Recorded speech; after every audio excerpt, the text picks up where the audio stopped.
Então, nós vamos começar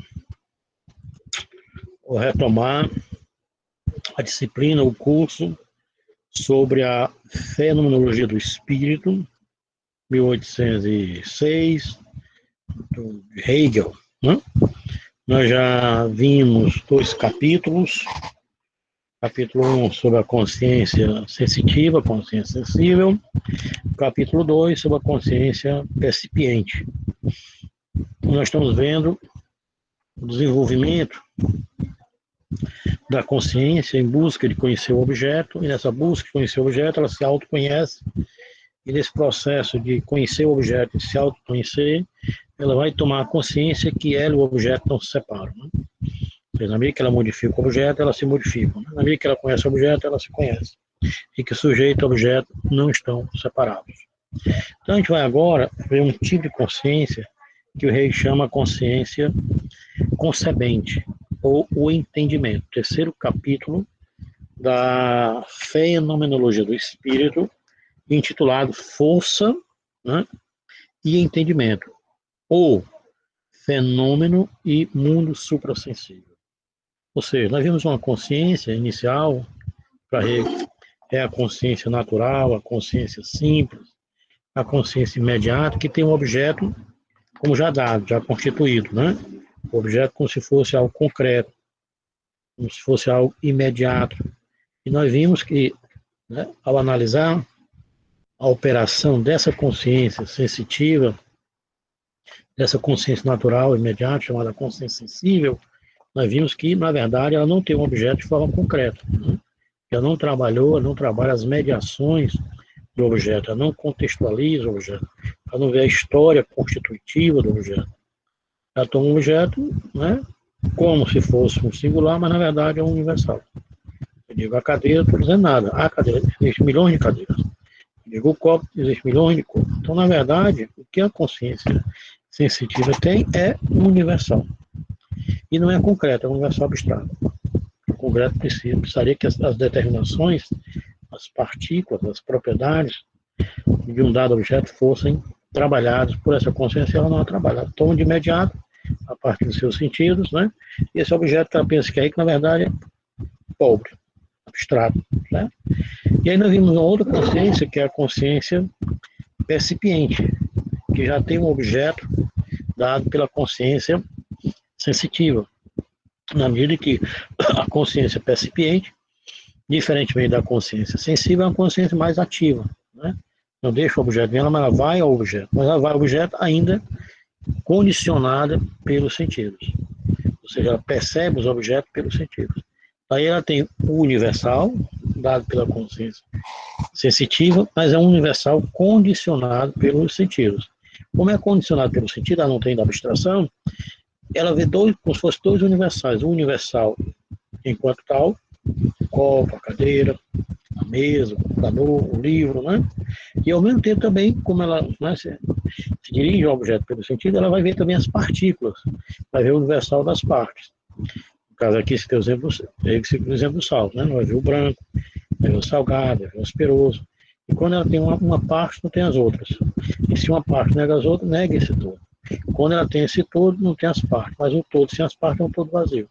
E as partes, quando ela vê uma parte, se concentra, né, uma parte pelo sentido, acaba perdendo o todo. Então ela fica nessa dificuldade, né, de ter os 2 universais ao mesmo tempo, simultaneamente, que são diferentes, mas são inseparáveis.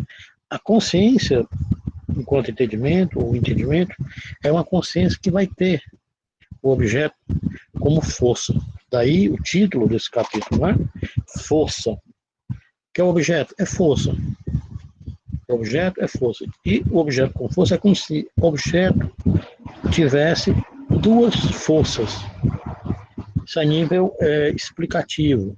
Isso a nível da exposição. É como se o objeto... O que é o objeto? Força para ele. O que é a coisa? Força. Né? E a força é como se ela tivesse, ou como se o objeto tivesse 2 forças. Uma força que é esse universal, que a gente viu lá na consciência percipiente, universal enquanto tal, né? Então, há uma força que é o todo, que segura as partes, que faz com que as partes não se dispersam, né? E há uma outra força, que é a força das partes, certo? Que ficam, né, uma atraindo e repelindo as outras. E essa força das partes faz com que essa outra força que segura as partes, faz com que essa força primeira, que a gente chama força, que concentra, né? A força solicitada. E há uma força solicitante, que faz com que essa força solicitante, que seria o universal das partes, faz com que o objeto venha para fora, faz com que o objeto esteja aparecendo, fainemo, né? Então, o objeto é força. O que é força? É vir para fora. Por que o objeto vem para fora? Porque é fenômeno. Só que quando o objeto vem para fora, né, o fenômeno não é só aparência. O fenômeno não é só exterioridade. Quando a consciência toma o fenômeno só como aparência, só como engano, isso é um tipo de consciência que não tem da abstração. Na verdade, o fenômeno para Hegel não é isso, né? Isso é uma visão reducionista, achar que fenômeno é só o aparecer, é só a aparência, e que esconde a essência. Nós pegamos Kant, tem essa concepção, né? O fenômeno não manifesta a essência. Para Hegel, não. O fenômeno é a manifestação da essência, é a aparição da essência. O fenômeno é a exteriorização do interior, é a, é a, é a, é a exteriorização do interior, é a externalidade da interioridade, né?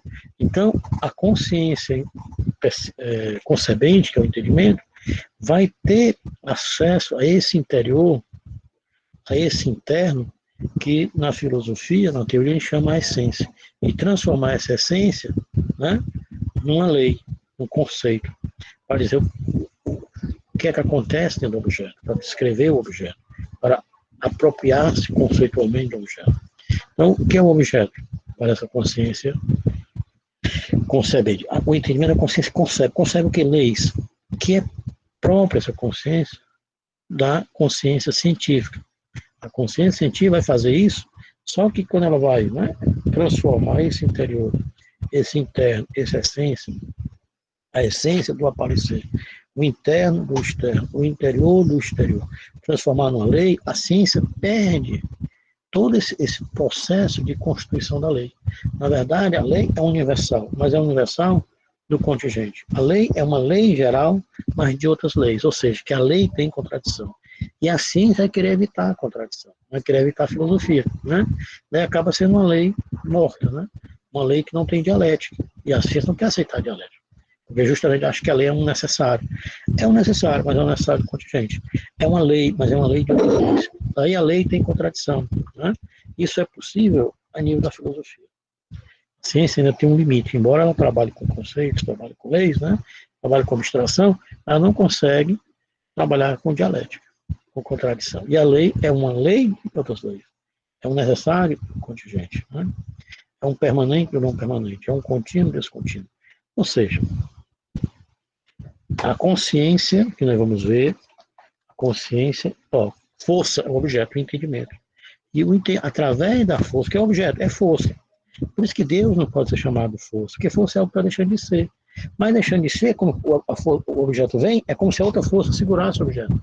Assim são os objetos constantemente. Eles estão constantemente nos aparecendo, constantemente se manifestando, né? E nós estamos constantemente captando-os, aprendendo-os. Por quê? Porque o objeto tem uma força, que é a força que Hegel chama que segura. A força que concentra, né, uma força, uma outra força, um outro universal, que é a força enquanto totalidade das partes, enquanto totalidade das determinações das partículas que estão em oposição. Por exemplo, o sal, o salgado, o branco, o asperoso, né, são várias partículas dentro do objeto. Pegar a cadeira, tem um assento, né, tem um braço, tem a perna, tem a madeira, tem um prego, né, tem a cor, certo? Tem o formato, tem várias determinações, e essas determinações estão no jogo de força, de atração e repulsão entre si, né? A madeira não é o prego não é a madeira, certo? Né? O assento não é a madeira, não é o pé, Mas eles são ao mesmo tempo, quem atrai para ser a cadeira. Mas ao mesmo tempo eles não são. Então tem uma relação de atração e repulsão. E aí tem força dentro do objeto. E pelo fato do objeto ter força, ele aparece, faz nemo. Ele está se manifestando. Mas a manifestação ou o aparecer do objeto não pode ser entendido como fenômeno, entendendo o fenômeno apenas como aparência, como se comumente se entende. O aparecer ou o fenômeno do objeto como mera aparência, como mero engano, isso é um tipo de consciência que trata o fenômeno assim. Qual é esse tipo de consciência? Tanto a consciência sensitiva quanto a consciência percipiente, que tem uma visão, vamos dizer assim, reducionista, né, do fenômeno. Ainda não tem abstração, tá certo? Mas o verdadeiro fenômeno não é essa mera aparência. O fenômeno, na verdade, é a mediação para a essência.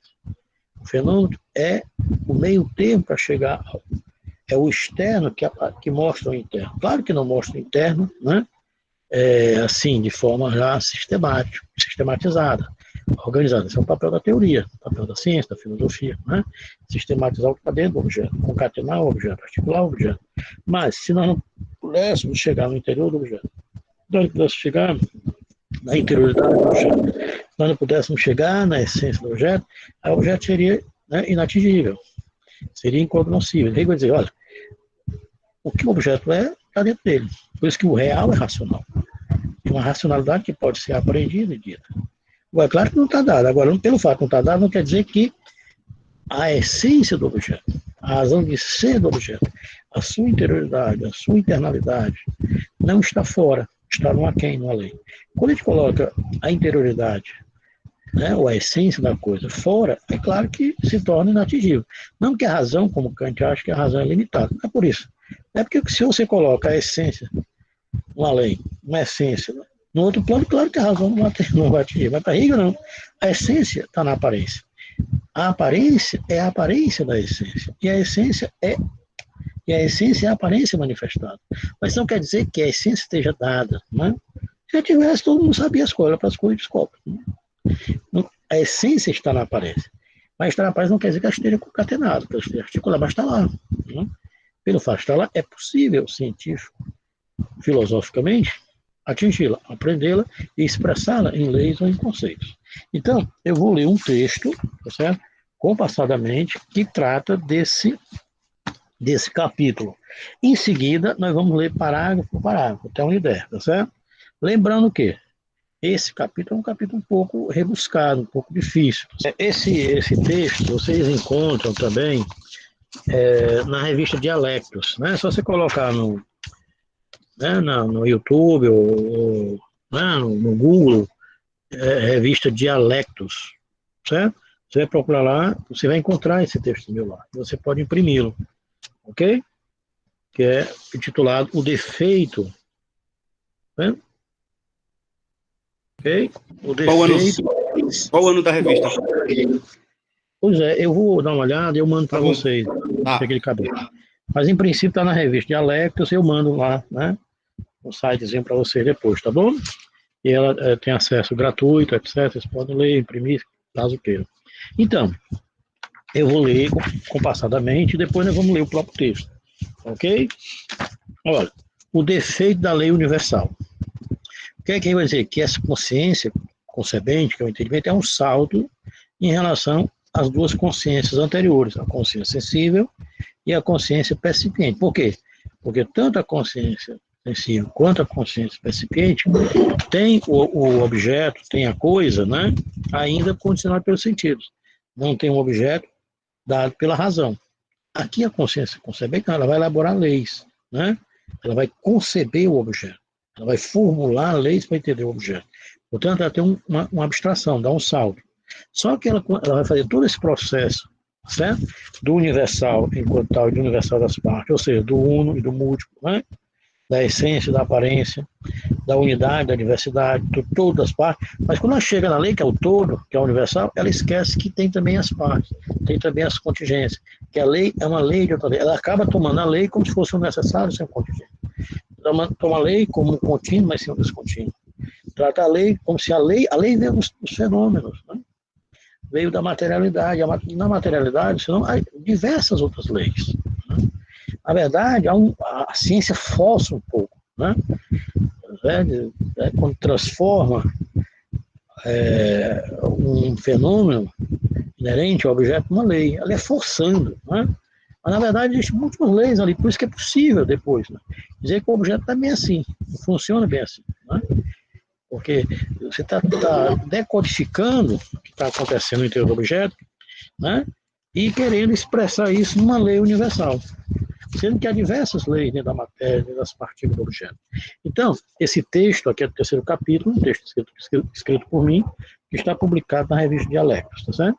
Eu coloquei assim, o defeito, a falha, né, da lei universal, do entendimento, que esse tipo de razão, a razão que concebe, ela vai conceber por leis, né? Ela vai querer tratar o objeto como... Desculpa aí. Ela vai querer tratar o objeto como universal, através das leis. Mas há um defeito nessa consciência. Embora haja um salto, que ela tem um objeto não mais como universal, como força, né? Da força, o objeto aparece, e ao aparecer ele manifesta a sua interioridade, que a ciência vai transformar essa interioridade, esse interior, essa essência, numa lei, para dizer como é que o objeto funciona, o que se passa dentro do objeto, né? Para captá-lo, aprendê-lo e expor. Então ele diz assim, ó, Hegel, aqui é o resumo, Hegel chama a atenção para o fato de que a lei é necessária, não seria lei, mas sua necessidade não é uma necessidade, mas na ciência acaba sendo uma palavra vazia, abstrata, visto que ela é meramente uma definição ou um conceito de entendimento, uma identidade formal ou uma essência na qual não está contida a contingência, a existência. E para a dialética, a lei é o necessário, mas não é necessário o contingente. A lei é universal, mas é universal das partes. A lei é uno, mas é uno do múltiplo, né? É uma lei de outras leis. Então, com outras palavras, a lei como lei necessária não está posta no objeto mesmo, seria uma lei de outras leis. Esta lei universal, enquanto força simples ou diferença interna, é obra do entendimento. Por isso, seu aspecto necessário não é real. Exprime apenas a necessidade do entendimento, né, de querer expressar o objeto de forma universal. A lei universal, aqui é um resumo, mas daqui a pouco vai ficar bem claro, né? A lei universal. Ó, depois desse texto aqui, você pode ficar feliz. Se você entender esse texto aqui, pronto, eu estou preparado para ser filósofo, né? Certo?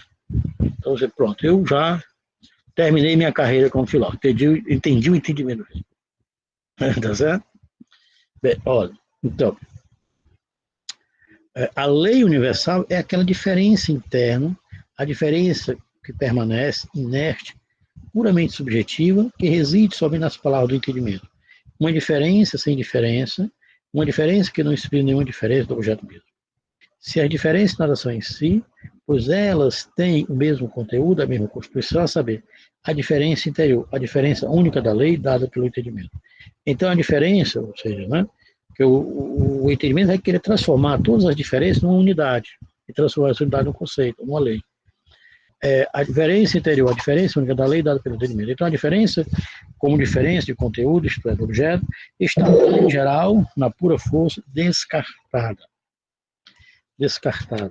Assim sendo, a explicação Erklärum, né, que descreve os diversos momentos ou ciclos constitutivos da lei necessária, universal, recai não no objeto, mas no entendimento. Resultando daí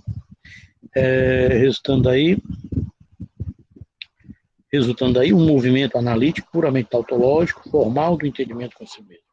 Nesse movimento tautológico, o entendimento deixa de lado o objeto e descobre somente a si mesmo. Ele nada diz acerca do objeto, porque a lei tem que ser uma lei de outras leis.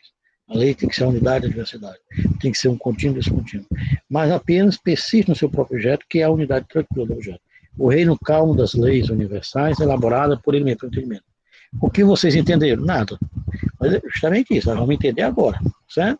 Então, né? Agora vamos começar. Aí foi o resumo. Tá. Começar a exposição desse capítulo, terceiro capítulo. Diz assim, no terceiro capítulo, né, que nós estamos, complicadíssimo, árduo, que é a dialética, né, da força, diz Gadamer, por exemplo, é um dos tópicos da obra de Hegel que ele mesmo comentou mais profundamente, posto que, isso que Gadamer dizendo, né, posto que são tópicos que não só aparecem na fenomenologia, mas também, e com mais amplitude de análise, né, na lógica e na enciclopédia, né, certo? E o Gadamer vai dizer que é um dos textos mais difíceis, né? Então, esse terceiro capítulo, tá certo? Da Fenomenologia do Espírito, intitulado Força, que é força, o objeto é força. Por que o objeto é força? O objeto não é universal vazio, nem universal condicionado. Para essa consciência, que é uma consciência tipo da ciência, o objeto é força. Por que o objeto é força? Porque ele tem aquele universal que a gente viu, o universal, né, da identidade, o universal enquanto uno, o sal, a cadeira, a mesa, é um universal. A gente tem um outro universal que é o universal das partes. E pelo fato de ser partes diferentes, é um universal que tem força. E que puxa essa outra força que segura essas partes. Puxa essa força que segura a força das partes. E a força das partes puxa essa força que está segurando a força das partes e para fora. Assim um objeto. O que é força? Deixar de ser. Morrer. Mas morre sendo força novamente. Né? E quando o objeto vem para fora, assim, tem uma força que é universal, que segura o universal, né, das partes, que é outra força. E como esse universal das partes são partes distintas, diferentes, estão em antagonia, né? Estão numa relação antagônica. Por isso faz com que o objeto não seja inerte, não esteja parado. Né? Então, essa força das partes é a força que Hegel chama, que solicita outra força que segura as partes. E faz com que a força solicitada venha para fora. Mas quando vem para fora, ela morre, mas ao mesmo tempo segura o objeto. O objeto é sempre vindo a ser, né? Sempre aparecendo. Então, esse capítulo intitulado Força e Entendimento, identificamos indiretamente posições da ciência e da filosofia do século XVII e XVIII, particularmente Galileu, Locke, Newton, Leibniz, Kant, e da filosofia romântica da natureza. Hegel apresenta aqui a nova experiência realizada pela consciência. Qual é a experiência? A consciência como entendimento, ou a consciência que elabora, a consciência que concebe, que entende, que concebe leis. Né? A consciência sensitiva não elabora leis. A consciência percepiente também só capta, né? Uma mais passiva ou ativa. A consciência com entendimento, ela vai querer o quê? Dizer que o objeto é. Como é que o objeto é? Para isso ela vai elaborar leis. Como é que ela vai elaborar leis? Observando o objeto. O objeto vem para fora, fainemo é vir para fora. Mas uma consciência que tem abstração, com a consciência do entendimento, o fenômeno, o verdadeiro fenômeno, não é só aparência. O fenômeno tem aparência só a nível da consciência sensível, da consciência percipiente, que não vê o quê? Que o fenômeno não é só aparência. O fenômeno é a aparência da essência, é a manifestação da essência, é a exteriorização da interiorização, é o externo exteriorizando o interno. E assim vai pegar o quê? Mediar, vai ter a força como uma mediação para chegar ao interior, ver como é que o objeto funciona e transcrevê-lo, né? Ou dizê-lo, expressá-lo numa lei, para que nós possamos entender o que ocorre dentro do objeto e captar o objeto. Uma questão para muito bonita, né? O que é a ideia? A ideia é captar, né? Certo? A matéria. Quando capta a matéria, a ideia tem força. A matéria tem força. Né? E aí você pode o quê? Ao apropriar-se do interno, você pode se apropriar da coisa e transformar a coisa. Professor, se eu estou interrompendo, seria uma pergunta só para esclarecer algo aqui. Esse termo aí, força, né, presente no título desse capítulo, esse termo poderíamos dizer que ele seria uma espécie de expressão dialética entre esse universal abstrato e o universal das partes? Primeiro, esse conceito, força, Kraft, né, vem de Leibniz. Né? Leibniz vai dizer o quê? Todos os objetos são mônadas, né? Aí está na monadologia, certo? Os objetos têm força, Kraft, ok? Mesmo a pedra tem força, né? Certo? Ela tem força dentro dela. Embora nós não tenhamos, né, condição de perceber pela limitação do nosso sentido. Então, todo objeto é força. E pela força, o objeto que expressa a partir, né, do seu interior o exterior. Tá certo? Cada força é como se for, cada objeto é como se fosse uma representação micro do universo. Né? É como se dissesse de uma certa forma como o universo é. Vamos supor que a gente tivesse outro planeta. E se a gente visse uma pedra no nosso planeta, a gente ia identificar, oh, isso aqui pertence ao meu planeta. Né? Quer dizer, cada ser é como se fosse uma mônada. É um indivíduo singular, mas que representa a partir, né, certo? Da sua interioridade à exterioridade. Então, o objeto é força, vem de Leibniz. Agora, o universal, enquanto todo, e o universal das partes, eles não são abstratos, são dois universais. Né? O objeto, ele precisa de um todo, né? De um universal, que a gente viu lá, que era o universal idêntico, universal concêntrico. Esse universal concêntrico é a força, quer dizer, o objeto é força. Então, ele é universal. Esse universal que a gente estava chamando anteriormente, a consciência percipiente, é a força. É um todo, uma totalidade universal enquanto força, que segura as partes. Senão as partes vão se dispersar. Senão as partes vão, né, vão se perder. E aí o objeto vai deixar de ser. Então há uma força que a gente não consegue aprender pelo sentido. É como se o objeto tivesse uma força que segura as suas partículas, que segura as suas partes. Mas ao mesmo tempo o objeto tem uma outra força, que é a força das partes, né? Uma em oposição à outra, tá certo? Não é abstrato, o objeto é força, certo? Está lá, né, no objeto, ele não percebe. E essa força segura as partes, e a totalidade dessas partes é uma outra força. Por exemplo, o branco, o salgado, né? Eles estão aqui numa relação de negação e de afirmação, de atração e de repulsão. O salgado não é o branco é o salgado. O branco não é o asperoso, o branco não é, né, não é o cúbico. Mas, ao mesmo tempo, ele se atrai para ser as determinações constitutivas desse objeto chamado sal. Né? Então, essa outra força puxa essa força segura para fora. E quando vem para fora, outra força segura novamente. Então, o objeto ele é sempre assim, está sempre deixando de ser. Há uma força que puxa e, ao mesmo tempo, segura. Né? São dois universais. Na verdade, é um universal só, isso aqui é só a nível da explicação. Você chamou abstrato, né, se não me engano? Me lembro, primeiro universal, não foi? Foi. Depois não é universal das partes, nesse sentido. São dois universais. Todos dois são, não é, necessários. Um é o que segura, um é o todo. O outro é as partes. Um é a unidade, o outro é a diversidade. Um é uno, o outro é um múltiplo. Mas o uno é uma força que segura o múltiplo. O múltiplo é uma outra força de partículas, de determinações inerentes ao objeto. Certo? Obrigado. Aí que o objeto, pelo fato de ter duas forças, uma força que segura, é universal como força, que segura essas partículas, que segura as partes, que segura suas determinações. E há um outro universal, uma outra força, que é a força das partes, que estão numa relação de atração e repulsão, que faz com que o objeto mude, mas mude numa permanência. Quando o objeto se modifique, mas modifique dentro da permanência. Né?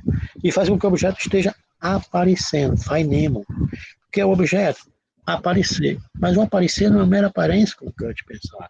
Ou como muitos de nós entendemos o fenômeno como um mero engano, como mera aparência. Uma aparência que não diz o que é o objeto. Para Hegel e para Marx, a aparência não é algo que esconde a essência.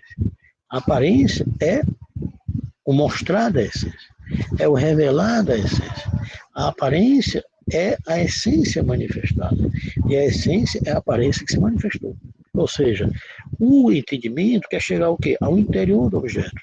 O entendimento quer chegar à internalidade do objeto. Quer chegar à essência do objeto. Como é que o entendimento vai fazer? Pelo fenômeno, pelas forças.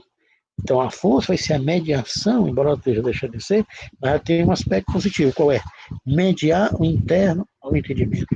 Ela vai manifestar o interior ao entendimento. Ela vai fazer com que o objeto se revele para o entendimento, e o entendimento vai transformar esse interno, esse interior, essa essência, numa lei. para dizer como é que o interno é, como é que ocorre o objeto dentro da sua interioridade, tá certo? Mas fica claro. Então, Professor, nesse caso, entre as partes, também existe uma força. Isso. Na medida em que um nega o outro, Isso. também para se firmar. Isso. Por isso que o objeto está deixando de ser, né? Entendeu? O objeto, as partes têm força. Qual é a força dela? Nessa relação de atração e repulsão, né? Mas ao todo das partes, entende? Né? Porque o branco não pode ser o branco sem um salgado dentro do sal. O branco não pode ser sem umas perguntas dentro do sal. Essas partículas precisam da outra para ser aquele objeto chamado sal, né? Certo? Mas ao mesmo tempo, cada uma não é a outra. Então elas estão numa relação de atração e repulsão. E faz com que o objeto não seja o quê? Não seja imóvel, não seja permanente, né? Ele é um contínuo descontínuo, ele é um permanente não permanente. Certo? Ele está em transformação, deixando de ser sendo. Por quê? Porque tem um universal que segura. O objeto está sempre deixando de ser. Né? O que é força? É deixar de ser. O que é força? Né? É como se fosse aquela contradição do Heráclito. O fogo, né? É a vida, é a morte vivendo da vida, né? O fogo é vida, mas é vida vivendo morte, né? Matando o combustível, matando o fio, vamos dizer assim, né? Mas sem morte não há vida, não é? Vida e morte não se separam em Heráclito. Aqui também, entende? Então você não pode chamar Deus de força, porque força está morrendo, deixando de ser, né? É algo que deixa de ser constantemente. Seria uma ofensa, chamar Deus é uma força. Não, força é um conceito fraco. É o que morre constantemente, deixa de ser constantemente, sendo, claro, né? Mas vamos lá. Ok? Paciência, que vamos chegar lá. Ok, meus queridos? Adiante.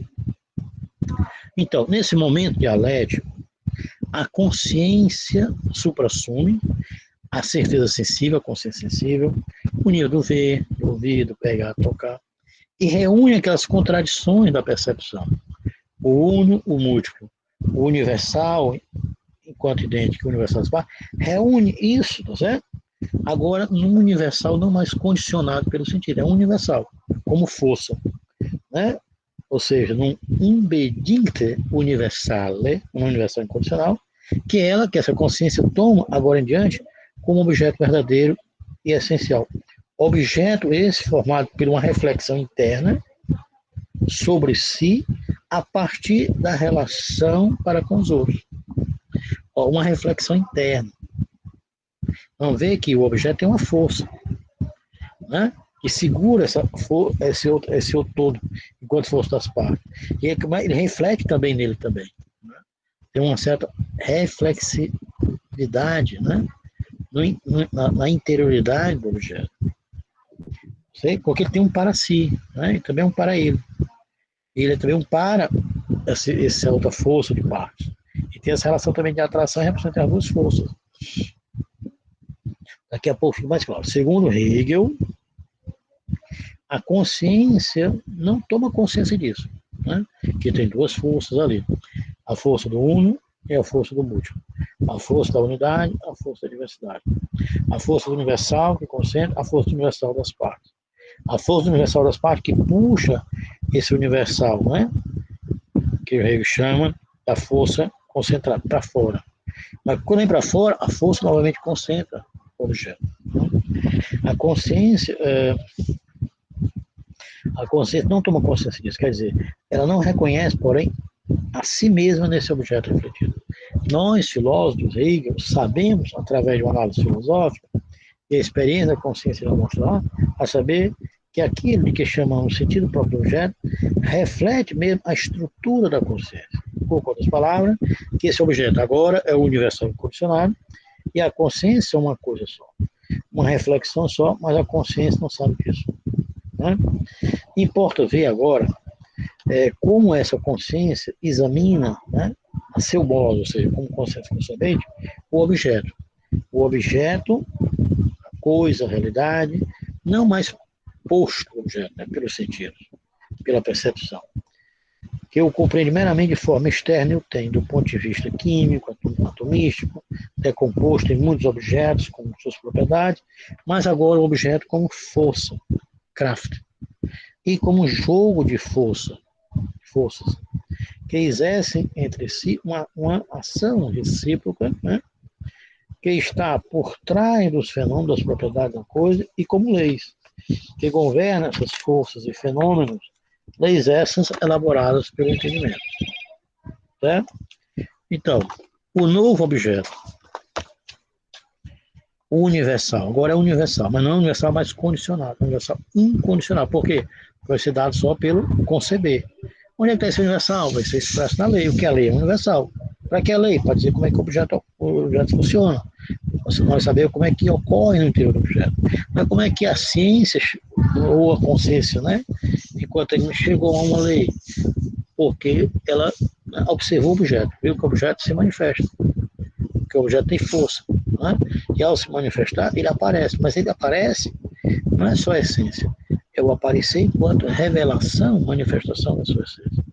Ou seja, o objeto vai ser uma mediação para essa consciência concebente, que é a consciência científica, chega ao interior do objeto, chega à interioridade do objeto, chega à essência do objeto. Por quê? O objeto, ao manifestar, vai manifestar o quê? O externo vai exteriorizar o interno. O exterior vai exteriorizar o interior. A aparência vai mostrar a essência. O que é a essência? O que está interno. O que é a essência? É a razão de ser da coisa. Né? É o que nós chamamos de conceitos, que a ciência chama de leis. Né? O que é a lei? Para dizer como é que funciona dentro do objeto. Como é que o cientista chegou? Através dos fenômenos. Né? Então, o fenômeno é só aparência. Mas o fenômeno é aparência. É aparência só para o nível de consciência. A consciência sensitiva e a consciência percebente, que tem um objeto só na aparência. Mas para uma consciência que concebe, o fenômeno não é só aparência. É a aparência da essência. O fenômeno não é só engano, não é só confusão. É o manifestar, é o exterior que manifesta o interior.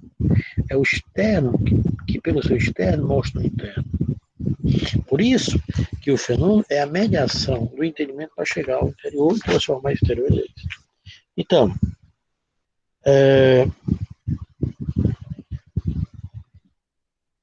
ok? Aí, o novo objeto, o universal, se apresenta de modo plenamente constituído, formulado. E a consciência se torna agora, para si mesmo, uma consciência concebente, entendimento. Verstanden, né? Verstand. Okay? Quer dizer, se porta como consciência, ó, que concebe, que entende, ó, entendimento, que entende o objeto. Mas entende como? Através de leis. A consciência percipiente não elaborava leis. A consciência percipiente, a consciência, né, sensitiva não elaborava leis. Tomava objeto pelo seu sentido. Aqui não. A consciência vai ter o objeto já como universal, vai transformar esse universal porque é uma lei. Como? Vai dizer como é que funciona no interno, como é que funciona no interior do objeto, na internalidade do objeto. Como assim?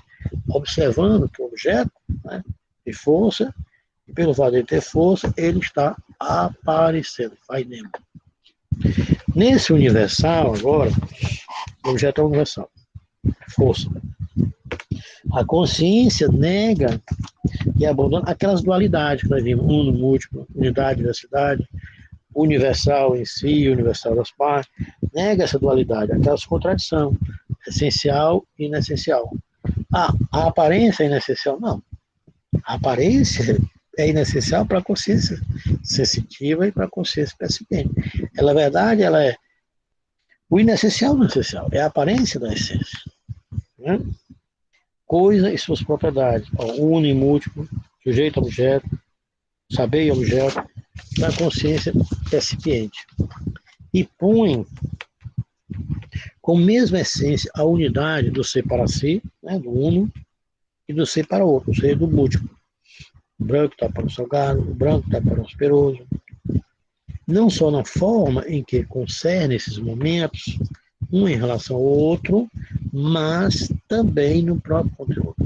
Consequentemente, qualquer objeto possível tem como essência esse conteúdo de ser para si, de ser uno, de ser uma força, né, que agrega, de ser uma força que concentra, a totalidade da outra força, na qual há multiplicidade, é uma força, né, para si, e de relacionar-se com o outro, ou seja, de ser universal, incondicionado, unbedingt, né?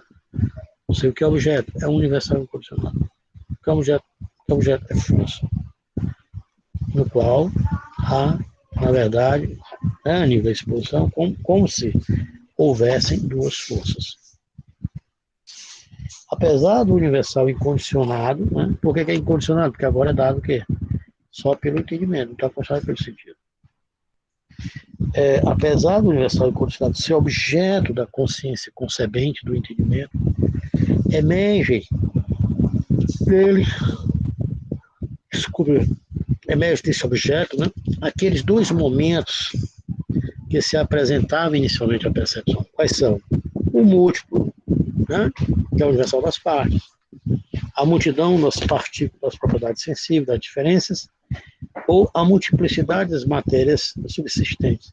E aparece também o que? A unidade, o uno refletido em si, que exclui de si toda a multiplicidade, que aniquilava a independência das matérias subsistentes, que são também para si, livres em oposição às outras.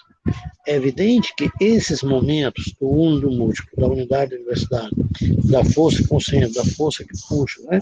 Da força das partes, esses momentos se apresentam, doravante, agora em diante, na incondicionalidade universal.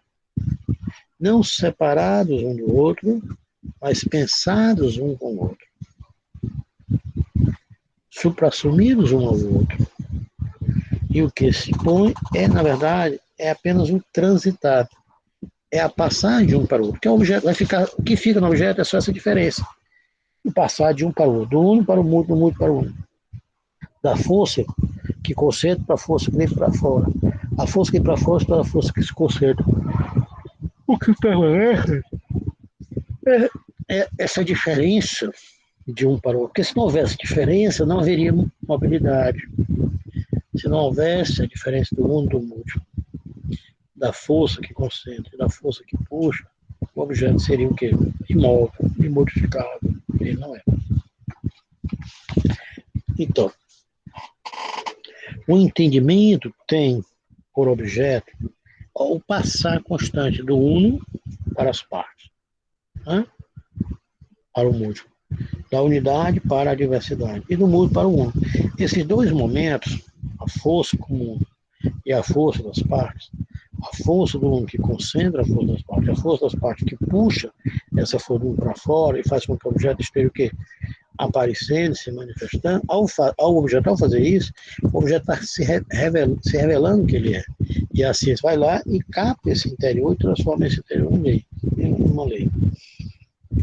O entendimento tem por objeto o passar constante do uno, da unidade, para o múltiplo, para a diversidade. E do múltiplo para o uno. Desculpa. Esses dois momentos não estão separados. Porque se estivessem separados, né, o objeto seria só uma força, se as partes são uma força vazia. E se for só a força das partes, essas partes sem uma força que segura, se dispersariam. Né? Esses dois momentos não estão separados, embora sejam diferentes. Né? Pois as matérias independentes, as partículas, a multiplicidade, embora seja cada um para si, o branco para o branco, o salgado para o salgado, eu pergunto até isso agora,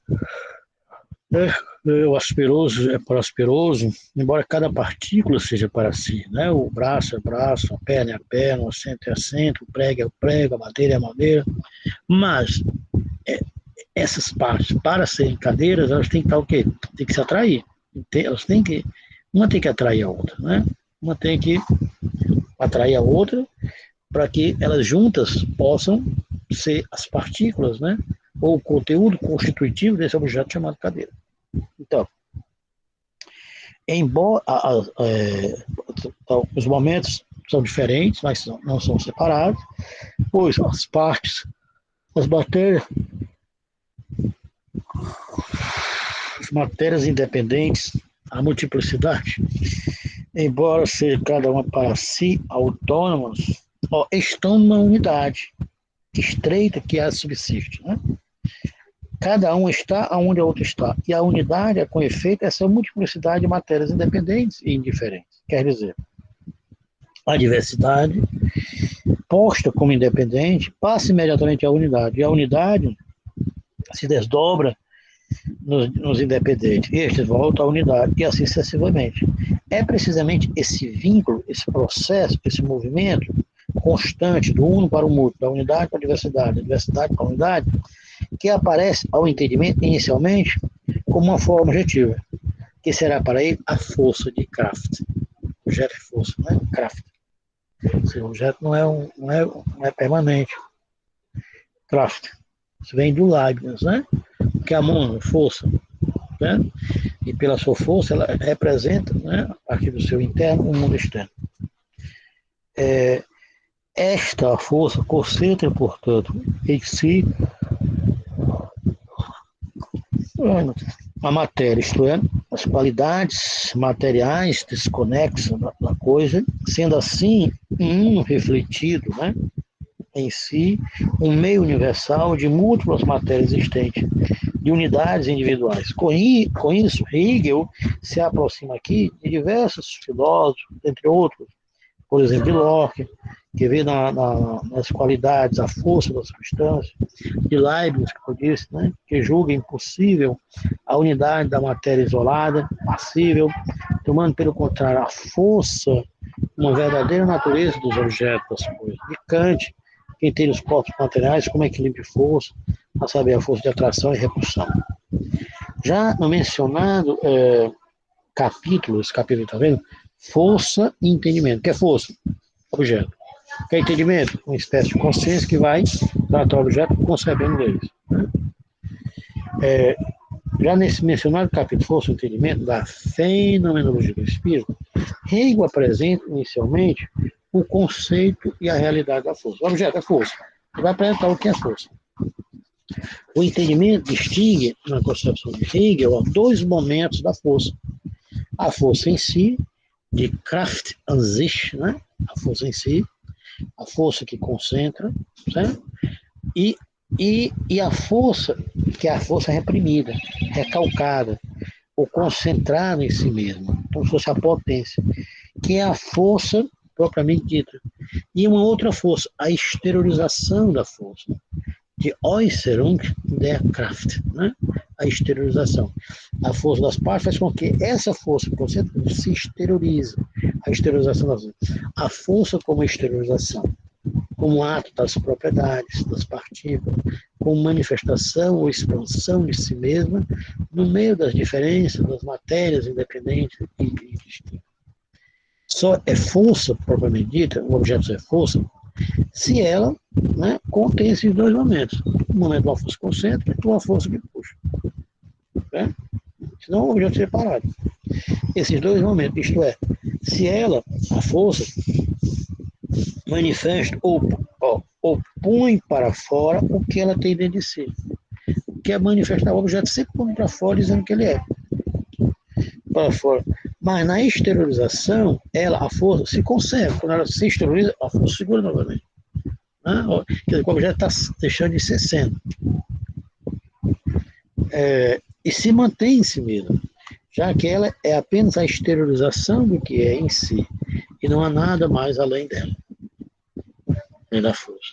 E não há nenhum segredo no objeto, nenhuma força oculta. O objeto não está no além, não está no outro mundo, está no próprio objeto, né? No seu próprio interior, na sua própria interioridade, na sua própria internalidade, na sua essência. E está onde? Mediado pela aparência, pelo externo, pelo exterior. Então, esses dois momentos diferentes, né? A força recalcada, a força concentrada, a força que segura e a força que puxa, a força das partes, a força recalcada em si, a força enquanto exteriorização, é apenas uma distinção conceitual do entendimento, né? Uma distinção do pensamento, do conceito dele, do entendimento. E não a realidade da força. Porque o objeto é como se fosse uma força. Né? Na verdade, ninguém percebe essas duas forças, né? Como se o objeto não tivesse, na verdade, essas duas forças. Aqui é apenas a nível da explicação, certo? Essas duas forças são inseparáveis. Então, esses dois momentos diferentes, né? A força recalcada, a força consciente, o universal como força que segura a força das partes e a força das partes, né? Certo? Essas forças das partes é a força solicitante e tem uma força solicitada. A força solicitante solicita a solicitada. E a solicitada vem para fora e novamente a solicitada se torna solicitante. E a solicitante se torna solicitada. Então, esses dois momentos, na verdade, a força não é exclusivamente um de seus momentos opostos. Não é um nem outro.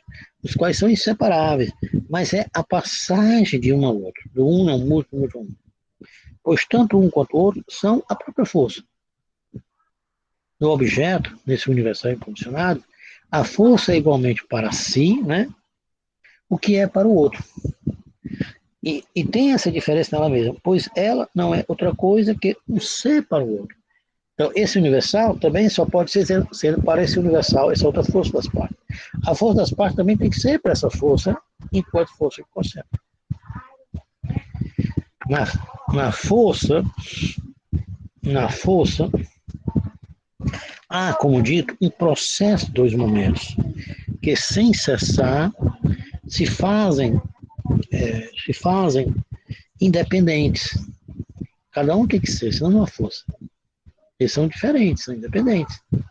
Tem que ser independente, mas ao mesmo tempo são o quê? Inseparáveis. Né? Tem um grau de autonomia, de independência. Para de novo se supra-assumirem. Esse movimento se assemelha àquele que ocorria na consciência percipiente, na qual o percipiente, o sujeito, e o percebido, o objeto, apareciam como separados, distintos, quando a qual refletido sobre si ou para si, embora eles fossem, ao mesmo tempo, um só e indistinto, formando entre eles uma unidade no ato do conhecimento. Agora, o entendimento, a consciência que elabora, que concebe o objeto, que elabora leis, tal movimento do múltiplo, da unidade da diversidade, do universal que concentra, do universal das partes, agora tal movimento encontra-se presente nos dois momentos da força.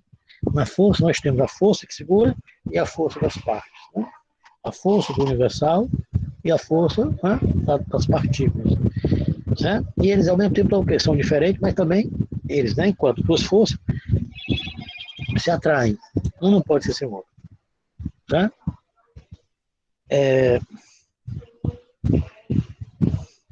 Então agora no entendimento, né, tal movimento se encontra presente nos dois momentos da força.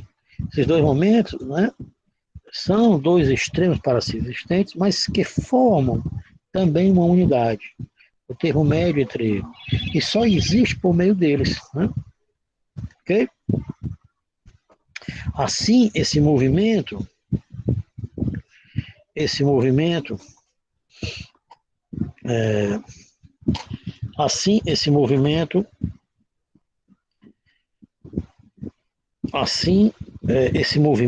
né, de um para o outro, que na percepção se apresentava como autodestruição de conceitos contraditórios, é aqui no entendimento o movimento da força, cujo resultado se produzirá o que? Universal incondicionado.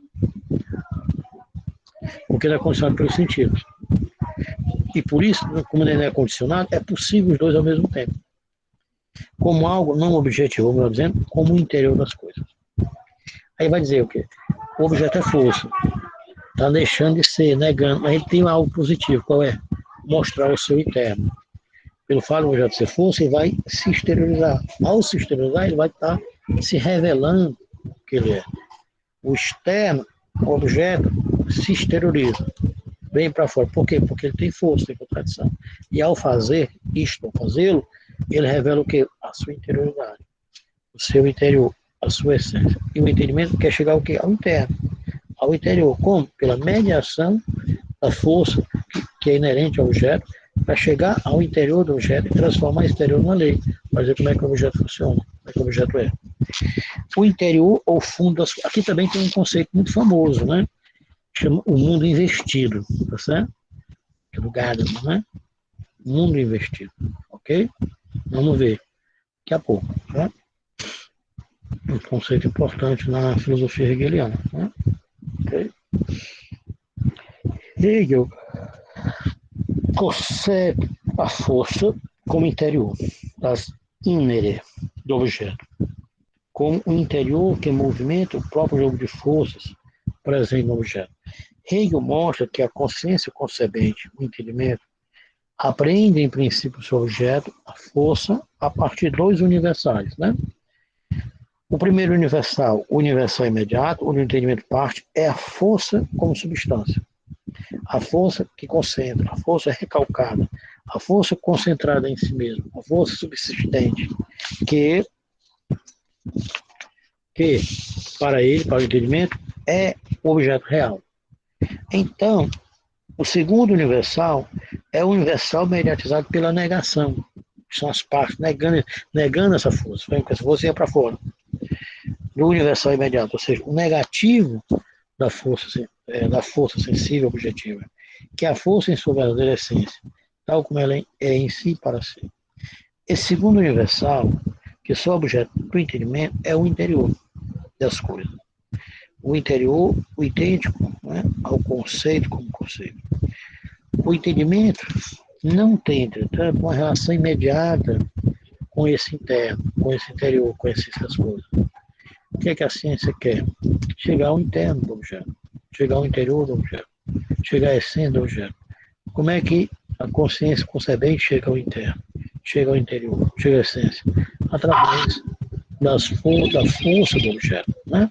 O objeto é força, então o objeto, enquanto força ou a força, é a mediação para que o entendimento chegue ao interno do objeto. O objeto é externo e interno, é exterior e interior. O exterior, o objeto tem força que revela o seu interior. E aí o entendimento tem a mediação dessa força para chegar ao interior, ao interno, à essência do objeto. Então o entendimento não tem uma relação direta, que é o quê? Do objeto, como fenômeno. Por isso que o fenômeno tem um papel, qual é? Mostrar a essência. O fenômeno não esconde a essência, revela a essência. O fenômeno é o quê? É o externo mostrando o interno. O fenômeno é o exterior mostrando o interior. O fenômeno é a aparência mostrando a essência. Por isso que o fenômeno não pode ser algo, né, que esconde a essência. Não pode. A Hegel não. O fenômeno, o verdadeiro fenômeno é a revelação da essência, a manifestação da essência. E o entendimento tem esse fenômeno como mediação para chegar à essência.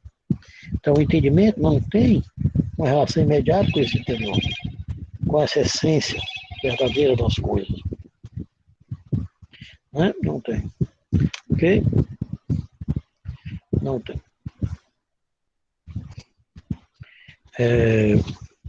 É o ser das forças que, ao se manifestar, desaparece. O meio termo, né, o termo médio, para o entendimento, certo? Chegar ao interno. O meio termo, para o entendimento, chegar ao interno, é um evanescente, é um que deixa de ser, que é a força. Por isso chama-se fenômeno, é Schein, que é fenômeno, algo que deixa de ser. Né? É Schein. Ele é um ser que imediatamente é em si mesmo um não ser. Né? Ele é o que não sendo. Ele é não sendo, sendo. Uma aparência de ser sem consistência e estabilidade em si mesmo.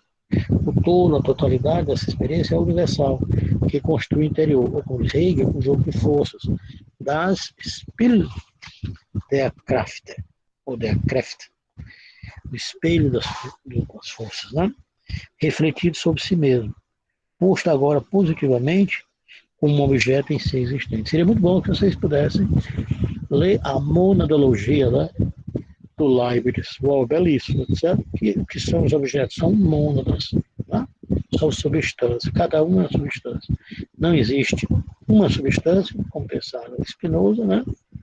Substância, natural, né? E o resto é apenas atributo, como representação do objeto. E não existe três substâncias, como pensava Descartes. Existe, na verdade, infinitas substâncias para Leibniz, né? E cada substância é o quê? Força. Né? É o intelectia, né? Tem força. No seu interno representa o externo. O ser da certeza sensível e da percepção tem agora somente uma significação negativa, nula, pois são aqui apenas fenômeno, manifestação, que aponta, no entanto, para o interior. Né? para o interno. O entendimento, a consciência concebente, faz desse interior. Enquanto refletido, né, enquanto reflexão interna das coisas, faz desse interior o verdadeiro. E distingue dessa reflexão interna a sua própria reflexão, a sua reflexão em si mesmo. Isto se dá porque o entendimento concebe ainda o interior. Só que quando o entendimento faz isso, ele vai conceber ainda o interior, é como se fosse algo externo e oposto a ele.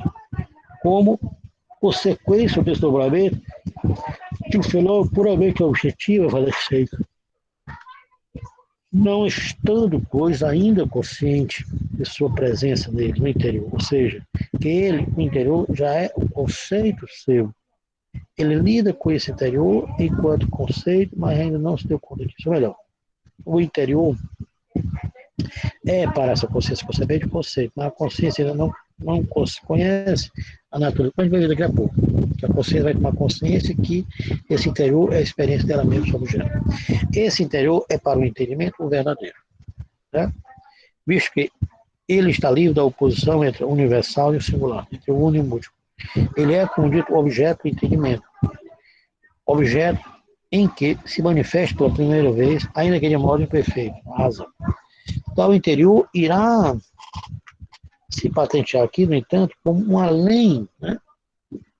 E aí vai ter o problema das outras ciências, das outras filosofias, achar que esse interior está no além. Um além sobre a quem? Evanescente, ou seja, como o que é o interior, como um mundo suprassensível fora do sensível. Vejam, Platão, não. No mundo sensível existe um mundo suprassensível. No mundo externo existe um mundo interno. No mundo exterior existe o interior.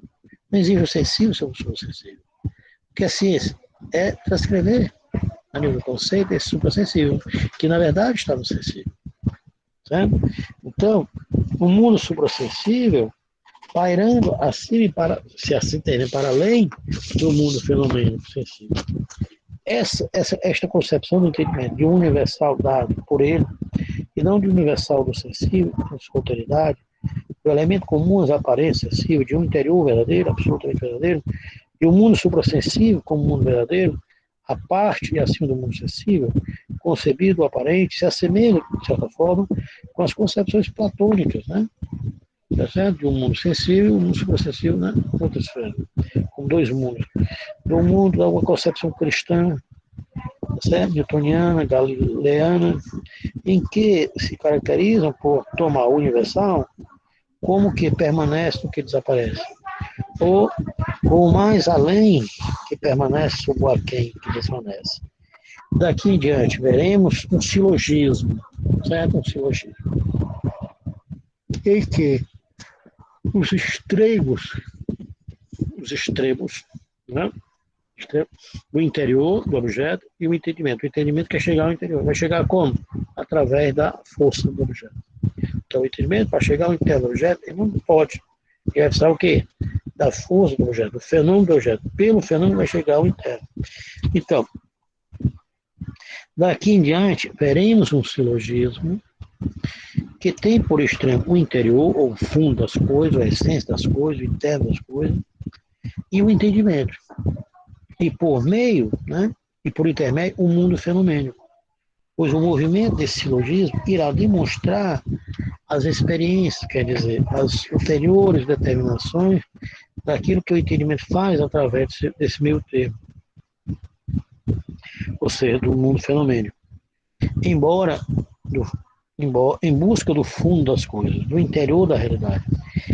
É também a partir daqui que surge o terceiro momento, que diz respeito, sobretudo, à relação entre o suprassensível e o mundo sensível. Né? Über Sinnliche Welt und Sinnliche Welt. Ou seja, no mundo sensível há um mundo suprassensível. E o mundo suprassensível é a razão de ser do mundo sensível. Para a consciência concebente, o entendimento, o interior da coisa, o interior do objeto, é um puro além. Porque ela, o entendimento, né, ainda não se reconhece nele. Ele é, para ela, apenas um negativo do fenômeno, um vazio, que o nega, mas apresentando por ela, positivamente, como universal simples. Essa maneira de pensar assemelha-se à posição filosófica de alguns pensadores, como, por exemplo, Kant, para os quais o interior, a essência das coisas, não pode ser, de certo, pensado, porque pode, por certo, pensar, mas não pode ser conhecido. O interior é, pois, incognoscível para Kant. Sem dúvida que, desse interior, sem todo esse exterior como inalcançável, como o exterior está no além, claro que ele se torna inalcançável. Né? Sem dúvida, esse interior, tal como ele aqui é colocado,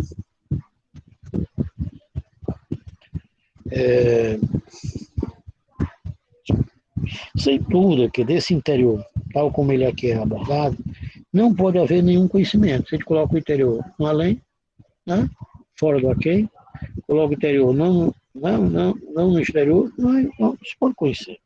Isso se dá não porque a razão, como pensa Kant, seja míope limitada, mas justamente porque esse interior é posto como um além da consciência. Ou esse interior é concebido como um vazio, separado e oposto ao mundo percebido, ao mundo sensível. E no além, no vazio, nada se pode conhecer. Então, quer conhecer o interior dessa maneira, querer conhecer o interior dessa maneira, você colocando o interior fora do exterior, querer conhecer o interno fora do externo, querer conhecer a essência fora da aparência, segundo as palavras de Hegel, a mesma coisa que, olha, essa passagem muito bonita, que colocar um cego diante da riqueza do mundo. Né? Então, a coisa mais bela, mas se a pessoa não tem cabeça para compreender, né? Quer dizer, a essência está lá, está dada. Né? É mesmo que eu colocar um cego diante da riqueza do mundo, não vai ver nada da riqueza do mundo. E pedir-lhe para ver o conteúdo dela. Ou então, ou um vidente, né? Um clarividente, nas puras trevas, ou da luz. Pois tanto lá como aqui, nada varia. Né?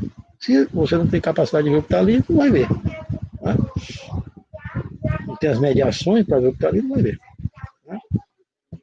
Então, se eu coloco o interno fora do externo, e eu mostro o externo, sem o interno, claro que eu não vou alcançar. Né? Se eu mostro o exterior e dentro do exterior eu acho que o interior não está, claro que eu não vou encontrar. Então, quer dizer, tanto o cego, né, diante da riqueza, quanto o vidente, né, diante da escuridão, não enxergariam a abundância das coisas que estariam diante deles. O que quer dizer? O real é racional. Porque dentro do real tem uma racionalidade. Mas quer dizer que tenha dado, mas está lá. Né? Há uma forma de ser nesse ser. A gente tem que lê-lo e expressá-lo. Se o interior, assim pensado, é incognoscível e, portanto, inacessível, a consciência concebente, acredito que o melhor a fazer seria, se ele é incognoscível, seria abandoná-los de vez, contentando apenas com o fenômeno. Mas o fenômeno entendido aqui pela consciência sensível, consciência, não é a verdade do objeto, é só uma aparência. Mas com essa alternativa, ela, a consciência concebente, se depara com um problema. Atém-se ao fenômeno, acho que não quer ser, e toma o verdadeiro, embora saiba não ser ele o fenômeno verdadeiro. Ou para preencher o vazio, né, desse objeto, o esvaziamento das coisas objetivas que veio a ser um abandono do seu interior. Ela o preenche com seus devaneios, né, com seus achismos, etc. Ok?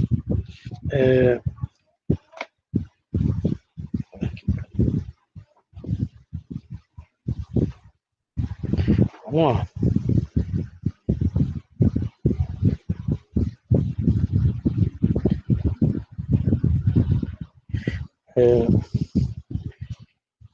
Vamos lá.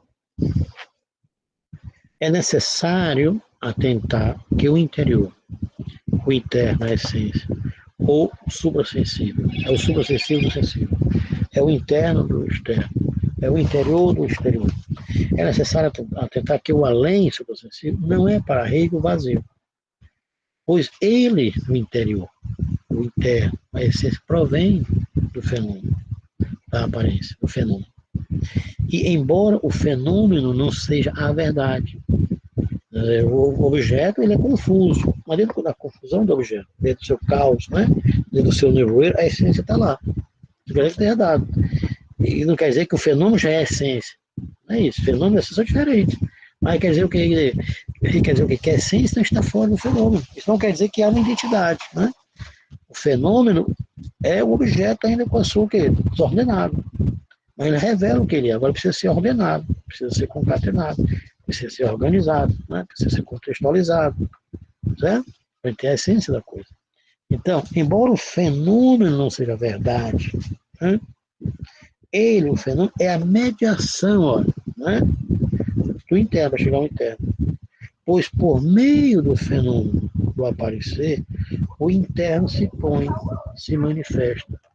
O interior se manifesta no fenômeno. E o fenômeno que é? É a manifestação. O interior é a manifestação, o fenômeno é a manifestação do interno. O externo é a manifestação do interno. O exterior é a manifestação do interior. Assim, o fenômeno não é o fenômeno de algo oposto, diferente do interior, mas a própria essência, o próprio conteúdo, a própria condição e implementação do interior, do suprassensível. Por que suprassensível? Porque não se dá de imediato, né? Esse suprassensível, esse interno, a gente não pode ver só pelos sentidos. Isso requer filosofia, requer ciência. Mas é um suprassensível que está lá, né? Por exemplo, eu estou falando de cadeira que é uma mercadoria, de cadeira que tem trabalho incorporado, que tem exploração, tem outra classe. Isso é um suprassensível, né? Isso é um abstrato concreto. Ninguém vai ver de classe, vai ver o homem e a mulher brigando, vai ver o capital e o trabalho brigando. Está lá. Mas está a olho nu? Não. Está pelo meu tato? Não. Está pelo ouvido? Não. Está lá o que é nível do conceito, né? É uma abstração, uma abstração concreta. Entende? Então, o interno, certo? Está lá no externo, mas não está dado, né? O interior está lá no exterior. A essência está lá na aparência. Não quer dizer que a aparência já é a essência, que o externo já é o interno. Não. Mas eu chego ao interno pelo externo. Eu chego ao interior pelo exterior. Eu chego à essência pela aparência. Senão, nós não podemos conhecer o objeto, como Kant quer. Né? Ou como algumas filosofias acham que não, né? Nós não podemos conhecer o interno das coisas, o interior das coisas. Né? Então,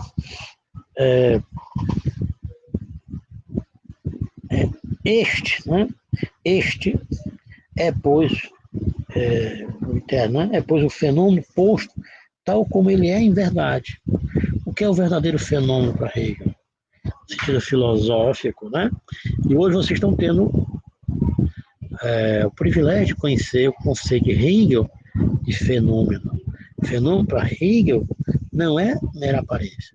Fenômeno para Hegel não é a não verdade, a falsidade. Esse fenômeno, visto só como sensível, é o fenômeno tratado pela consciência sensível, consciência percebente, que não vai além da aparência.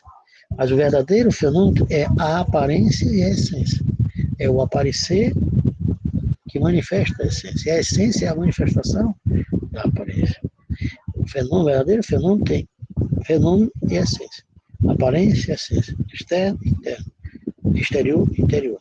Então, o interno é o verdadeiro. É, pois, o fenômeno posto tal como ele é. É isso a verdade. Isto é, não é mera exteriorização, né? Não é mero fenômeno de uma força que se anula, que se paralisa, mas fenômeno que é a totalidade, né? Que é o fenômeno para Hegel, a totalidade de fenômeno e de essência, de aparência e de essência. Externo e interno, exterior e interior. Né?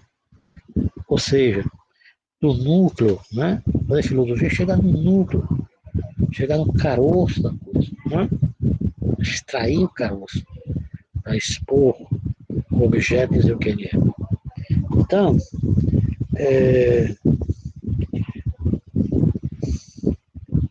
Então, o fenômeno não é mera exteriorização de uma força que se anula, que se paralisa, mas fenômeno é a totalidade. O fenômeno da essência. Pois a essência do fenômeno é ser fenômeno. Ou seja, se há algo evanescente, algo que suprassume, que deixa de ser o que é, mas sendo. Portanto, o interior, ou suprassensível, né, é o fenômeno sensível, como fenômeno posto, tomado em sua plenitude. Isso não quer dizer que o interior, o suprassensível, seja o mundo sensível imediato, né? O mundo tal como é para a certeza sensível, para a estabilidade, para a sensibilidade, para a percepção, porque o fenômeno não é imediatamente o mundo do saber. Tomar um fenômeno só com estabilidade é o mundo do saber sensível e do perceber, como aí existente.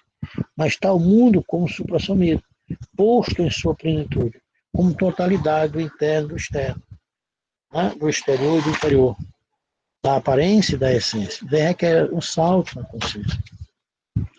Portanto, quando se diz que o interior, o suprassensível, não é o fenômeno, né? Cuidado, quando se diz que o interno não é o externo, o interior não é o exterior, que a essência não é a aparência, que o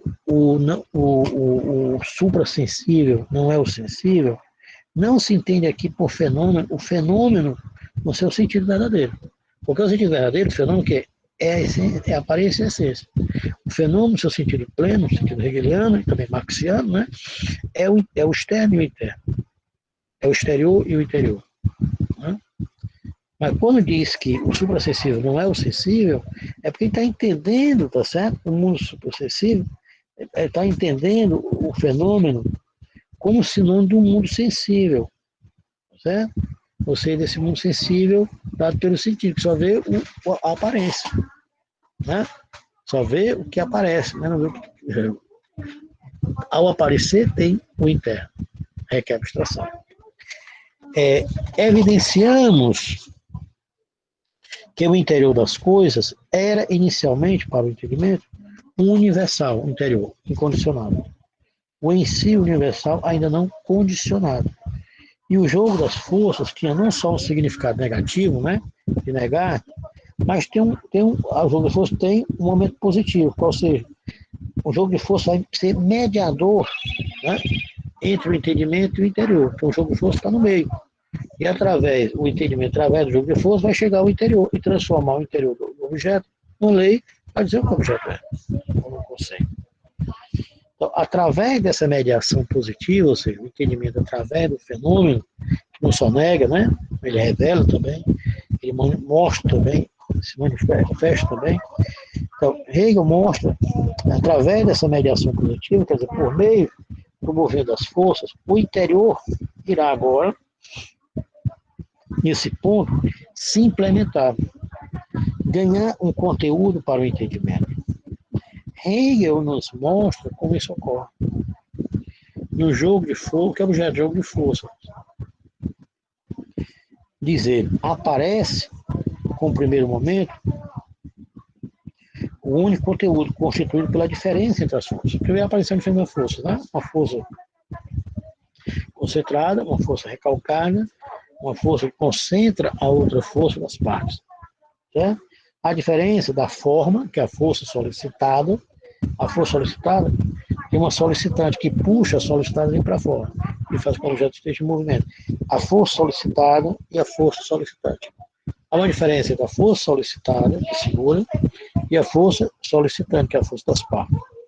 A força como um todo, que segura a força das partes. E a força das partes, que tem partes, tem movimento, e faz com que essa força, o objeto, venha para fora e se revele o que ele é. Então, a força solicitada, concentrada, e a força que puxa, a força solicitante, né? A força solicitada e a força solicitante, que é a força das partes,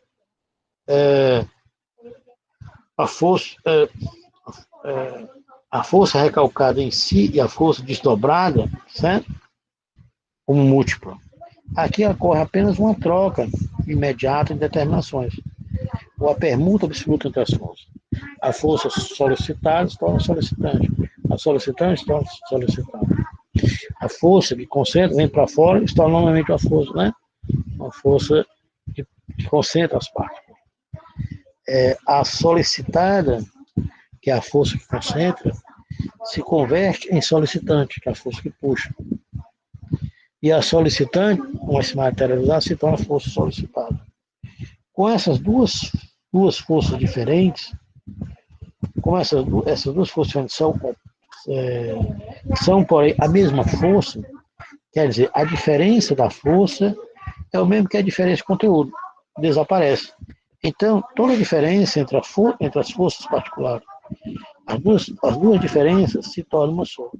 Assim, não há uma força recalcada, uma força concentrada, nem uma força que puxa solicitante, mas uma única diferença. A diferença enquanto tal, a qual as forças opostas são reduzidas. Essa diferença entre a força recalcada, a força concentrada, a força que puxa, né? Entre a força como um todo e a força das partes, essa diferença constante, como universal, como simples, que permanece tranquilamente no desaparecer, isto é, do jogo de forças, que subsiste na instabilidade fenomênica, na incessante troca de seus momentos, é o verdadeiro e constitui precisamente a lei do fenômeno, a lei da natureza, a lei da força das coisas.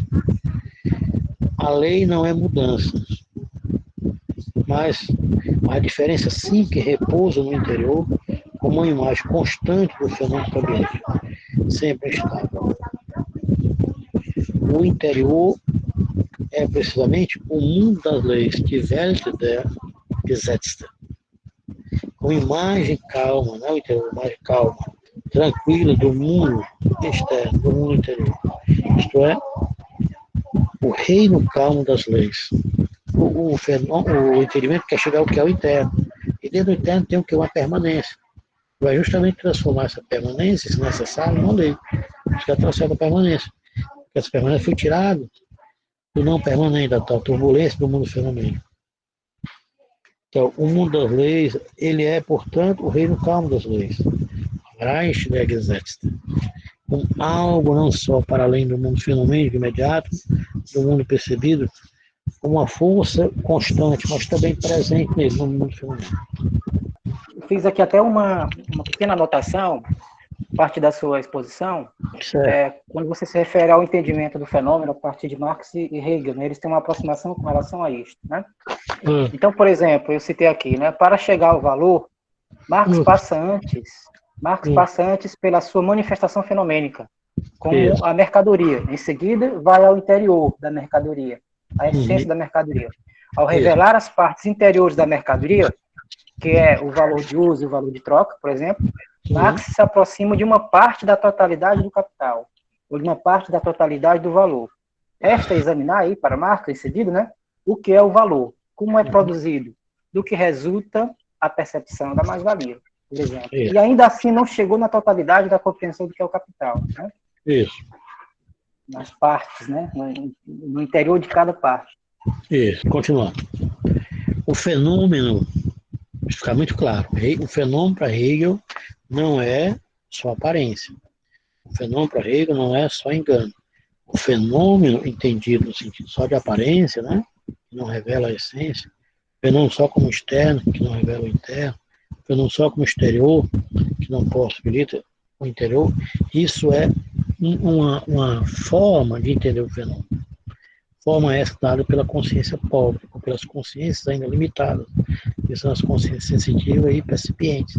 Essa consciência tem um fenômeno, aí é meramente o quê? Só externo, já fica só na aparência externa. Mas no sentido filosófico dessa consciência que já tem, né, conceito, ela consegue ter o externo e o interno, o exterior e o interior. Isso é que é o verdadeiro fenômeno para ele. O verdadeiro fenômeno porque é o fenômeno e a essência. É como se o fenômeno fosse ele e a sua essência. O fenômeno é o manifestar da essência. E a essência é o aparecer, assim, né, da aparência. Então, o fenômeno, a coisa na sua dimensão aparente, imutável, tem o seu verdadeiro conteúdo naquela diferença simples, universal, que se expressa na lei. Esta lei, ó, o reino calmo, o mundo suprassensível, é para o entendimento o interior, com a verdade de Wahrheit, a realidade de Wirklichkeit. Né, quer dizer, o interior é a verdade, ó, do fenômeno, né? É a verdade do mundo sensível. A verdade do mundo sensível é esse mundo interno, esse mundo suprassensível, que é a natureza deles, como é que ele é. Mas é necessário atentar aqui para o fato de que a lei universal é só uma parte dessa verdade, já que ela não apreende completamente, que ela não preenche completamente as diferentes leis do fenômeno. O entendimento vai transformar esse termo numa lei. Só que ela faz isso, ela tira, né, que essa lei veio o quê? De outras leis. Ela fica só com o necessário e sem o contingente, certo? E aí acaba empobrecendo. Ela faz um processo, mas ela esquece e abstrai a lei das outras leis. A tautologia, por isso que ele disse, a lei acaba sendo uma tautologia dessa consciência científica, consciência concebente. Então, a lei universal está, como assim for dito, presente no fenômeno, mas ela não exprime a sua totalidade. Não é toda a lei, no sentido da lei dada pelo entendimento, né? Dada pela ciência. Não? A lei está no fenômeno, mas ela não exprime toda a sua totalidade. Não é toda a sua presença, porque ela tem uma realidade efetiva diferente da do fenômeno, contraposta a ele. Portanto, resta ao fenômeno para si um lado que não está no interior. Isso se dá precisamente porque o fenômeno ainda não atingiu, em verdade, essa diferença. Ainda não está posto completamente como fenômeno, como ser para si supra-sumido. Essa debilidade, esse defeito da lei, qual é o defeito da lei? Que o entendimento chega a uma lei, mas quer uma lei sem o quê? Sem as outras leis. Chega ao universal e quer negar o contingente. Esse defeito da lei próprio entendimento recai também sobre ela, sua consciência, né? Concebente, o seu entendimento, que tem em si a determinidade, a diferença mesmo. Mas a lei geral dada pelo entendimento é só o entendimento só atende de modo indeterminado, indiferente para com seus termos. E, de outro modo, a lei se apresenta como lei determinada, como uma pluralidade empírica das leis particulares. A lei se apresenta como lei determinada, como uma pluralidade de leis empírica de leis particulares, e não como uma lei única, universal, geral. Só que essa multiplicidade de leis contradiz o princípio do entendimento, que quer que uma lei só, que é só o necessário, que é um contingente, que é só uma lei geral, e não uma lei geral de outras leis. Né? Contradiz o princípio do entendimento, para o qual o verdadeiro é uma autoinversão, um suprassumido diferente, isto é, uma identidade da diferença. A unidade em si universal. Para resolver esse problema, o entendimento faz coincidir as leis múltiplas numa só lei universal, ou seja, conduz distintas leis à unidade de uma única lei, como a verdade do objeto, como a lei que deve dominar a realidade, explicar completamente todos os fenômenos. Nessa discussão acerca da lei única, uniforme, homogênea, dada pelo entendimento, Hegel utiliza, de certa forma, os exemplos da ciência da natureza de sua época, como a doutrina da eletricidade, a química e a mecânica modernas, os fenômenos do magnetismo, as teorias da medicina, dentre outros.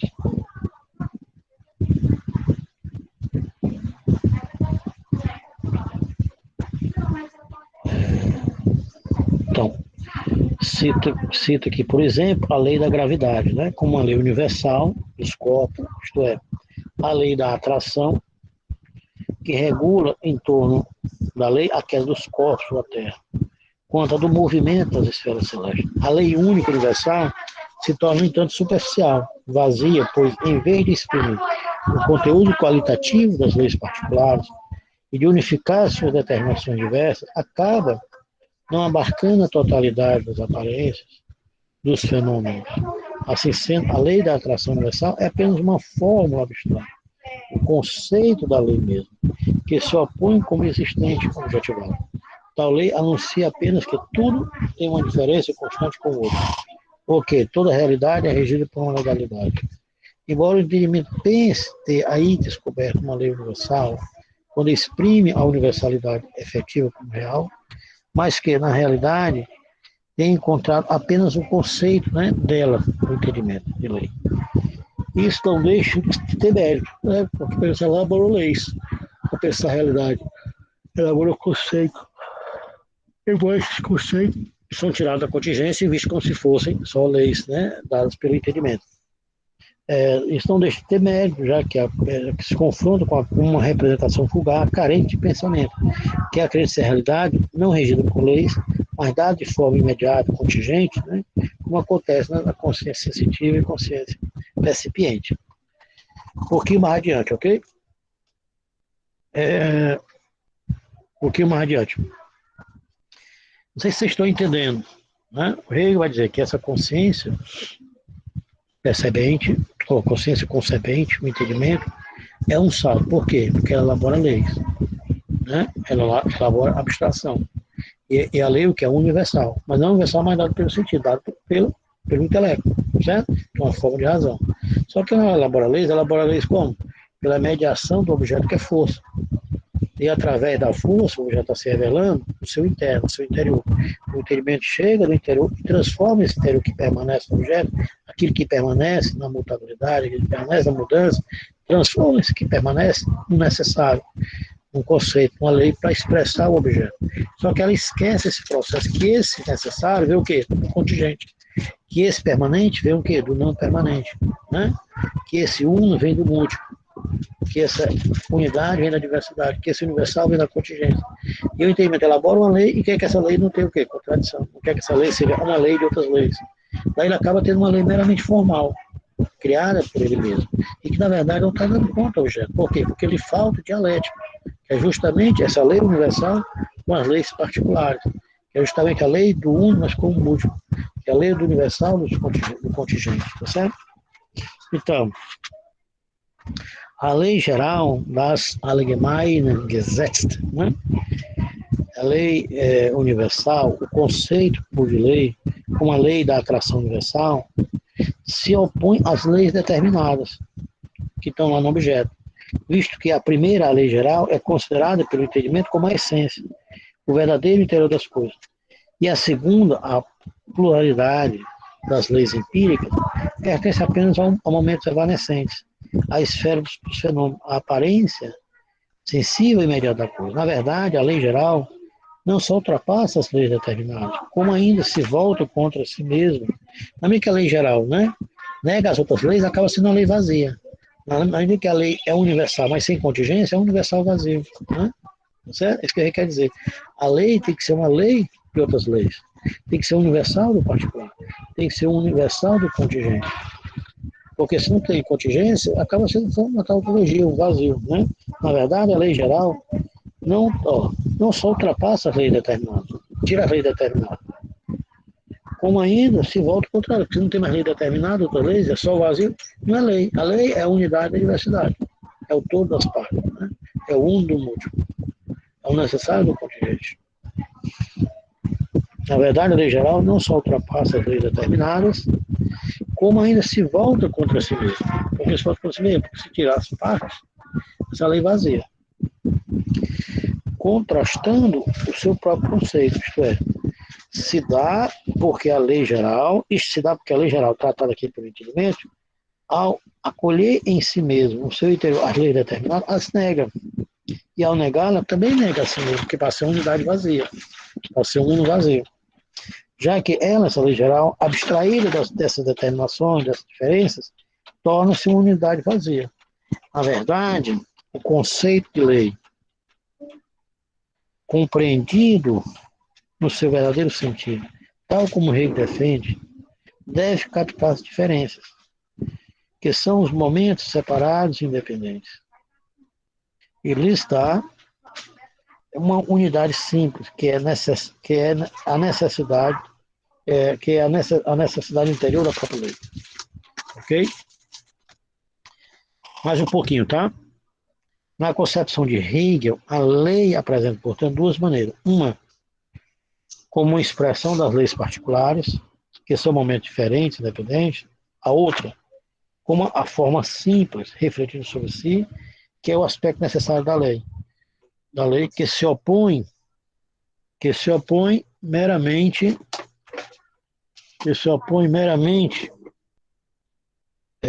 que se pode novamente chamar de força, não aquela força recalcada, posto pelo jogo de forças inerentes, ao objeto, mas a força em geral, ou ao conceito da força enquanto abstração do entendimento, que exprime a necessidade do vínculo entre os termos, que inclui em si o que atrai e o que é atraído.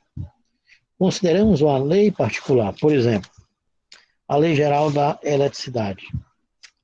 A voltagem é a força elétrica, a força simples das leis particulares, das cargas elétricas positivas e negativas.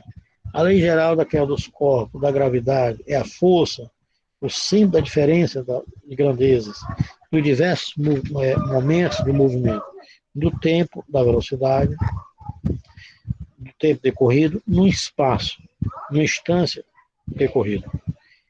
Nessas leis gerais, pode-se evidenciar que há diferença, que há diferentes leis, que há diferenças concretas, leis particulares, por termos independentes entre si, carga positiva, diferente da negativa, espaço diferente de tempo, termos esses que têm essências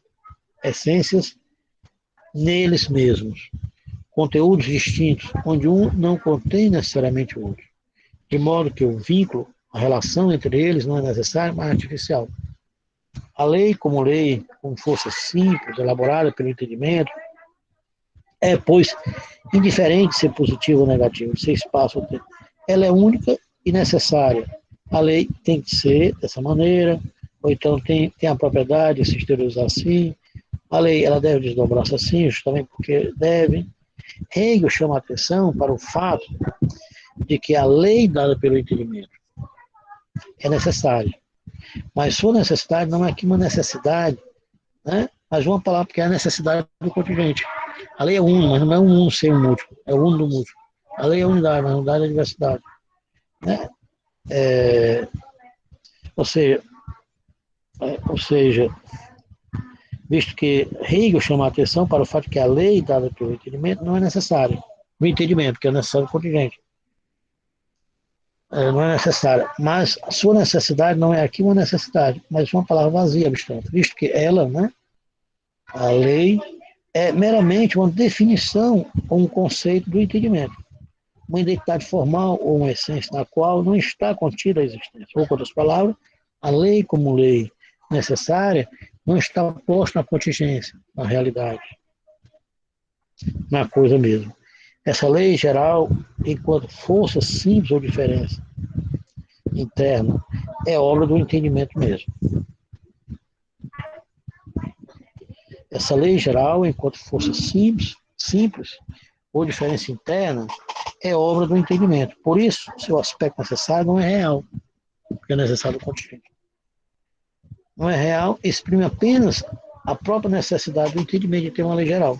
A lei universal é aquela diferença interna, a diferença inerte, puramente subjetiva, que reside somente na linguagem, nas palavras do entendimento. Uma diferença sem diferença.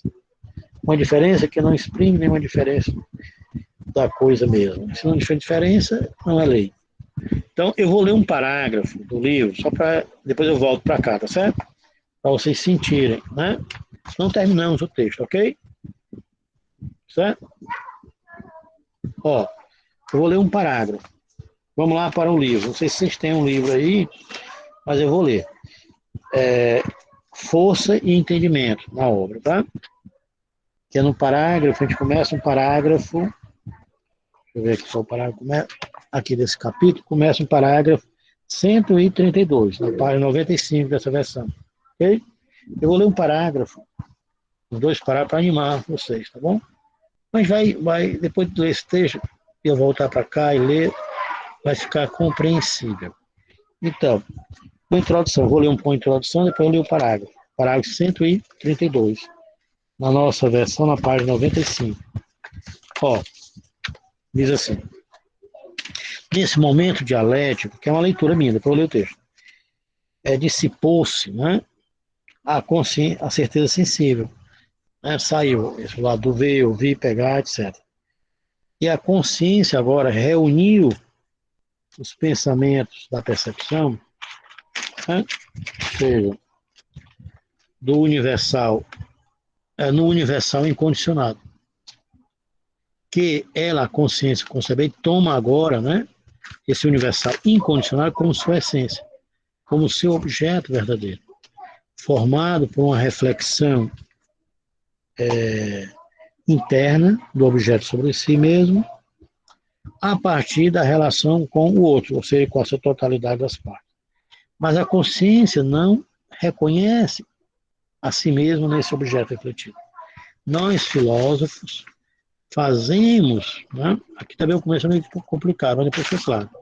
Nós, filósofos, sabemos que esse objeto universal incondicionado e a consciência são uma coisa só, uma reflexão só. Mas a consciência, como dito, não sabe disso. A consciência não tem consciência da consciência do objeto, pois ela, né?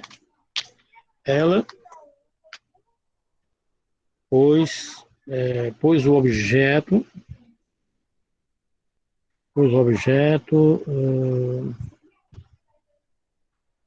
apenas o contempla, né, e o apreende puramente. Quando a consciência for consciente, ou tornar-se consciente de si, quando ela for consciente da consciência do objeto, ela se torna conceito. Aí, né? O conceito é a reunião da consciência com a realidade. Diz aí no parágrafo 132, certo? Ok? Vou aqui, deixa eu ver aqui. 132. Diz assim: Dem Bewusstsein, né? A consciência. Para a consciência, na dialética da certeza, aí está aí força, lá em cima, que é o objeto Kraft, o entendimento, que é essa consciência agora. O força é o fenômeno, o objeto é fenômeno, que tem força. E aí o entendimento vai chegar ao que? Ao interno, ao mundo suprassensível. E transformar esse mundo sensível em conceito, para dizer como o objeto é. Então, para a consciência, na dialética da certeza sensível, para essa consciência agora, né? Para essa consciência com o entendimento, dissiparam, deixaram, né? De lado o ouvir, o ver, o pegar, etc. Sumiu. Como percepção, chegou a pensamento. Pela primeira vez, reúne agora no universal incondicionado. Se esse incondicionado fosse agora tomado por essência inerte e simples, nesse caso não seria outra coisa que o extremo do ser para si posto um lado. Em confronto com ele se colocaria a inessência. Mas nessa relação, a inessência seria também ela inessencial.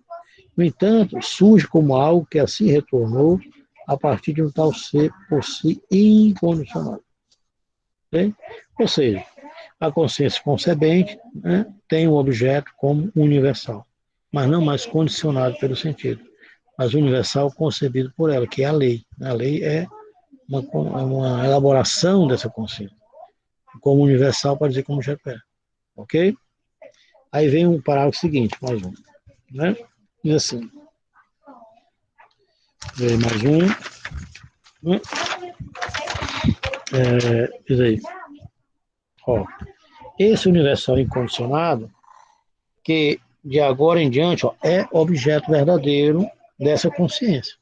Um universal incondicionado.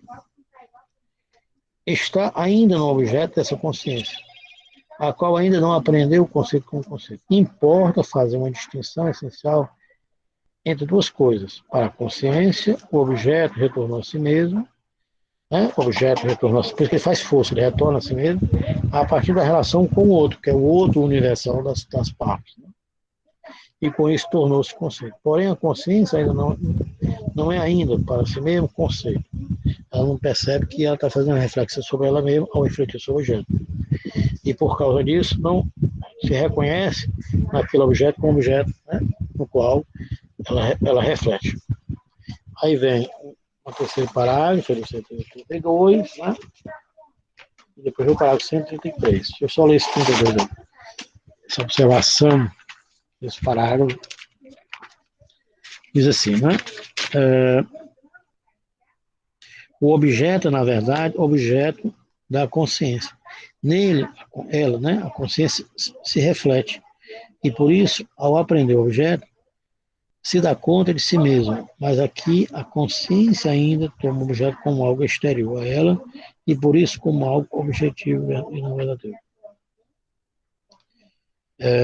Mas aqui, né, a consciência ainda toma o objeto como algo exterior a ela e por isso não é o objeto como fosse algo objetivo e verdadeiro. Diz aí.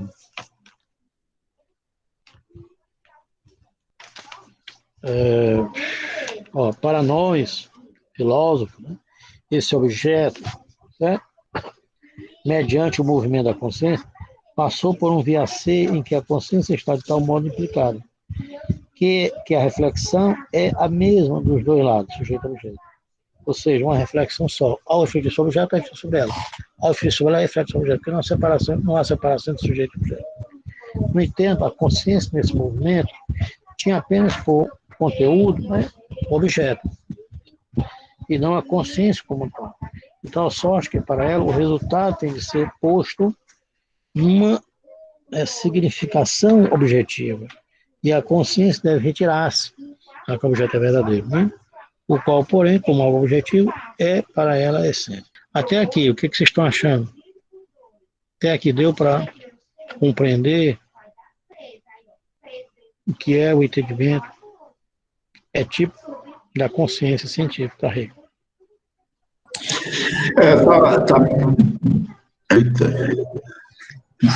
Tá complicado, né? Tá complicado, precisa dessa leitura, desse texto. Para a gente começar a botar os pés no chão. Pois é. Eu achei complicado. Aí eu queria aproveitar, qual é o número da revista que está o texto e o ano? Você está lembrado? Francisco, a revista já está aí no link, alguém passou para a gente. Eu já baixei. Beleza. Está no chat aqui, né? Está aqui já? Está no chat. No chat, está aqui. No chat. Aqui, ó. Tem de azul aí, né? Eu falei, esse momento é um momento complicado, mais difícil, né? Mas dá para a gente entender, certo? Eu acho que dá. Dá, sim. Né? Dá. Fazendo a leitura do texto, melhora. Tá certo? Aí vocês vão... Qual é a tarefa de casa? Vocês lerem esse meu texto, tentar ler, né, alguns parágrafos do próprio texto Hegel. É um pouco árido, né, um pouco pesado, mas se eu continuar muito, vai ficar muito cansativo, muito pesado, porque tem muitas mediações esse texto. Tá certo? Entender o primeiro momento, que primeiro, é uma consciência diferente. É uma consciência que entende, que concebe leis, que elabora conceitos. Portanto, não é uma consciência só sensitiva, né? A lei o que é universal, não mais condicional pelo sentido, é universal o que é dado por ela, né? Dado pelo entendimento, tá certo? Segundo, ela vai ter esse objeto que é como força, né? E a força é como se houvessem duas forças, uma força que segura e uma força das partes que puxa essa força para fora. Daí o objeto é fainem, é fenômeno. Mas fenômeno para Hegel não é só aparência. É a aparência que mostra a essência. O fenômeno é aparência e essência. É fenômeno e essência. Então, o fenômeno, né, o objeto que não tem força, ele é fenômeno. O que é fenômeno? Ele vem para fora. Ele se exterioriza.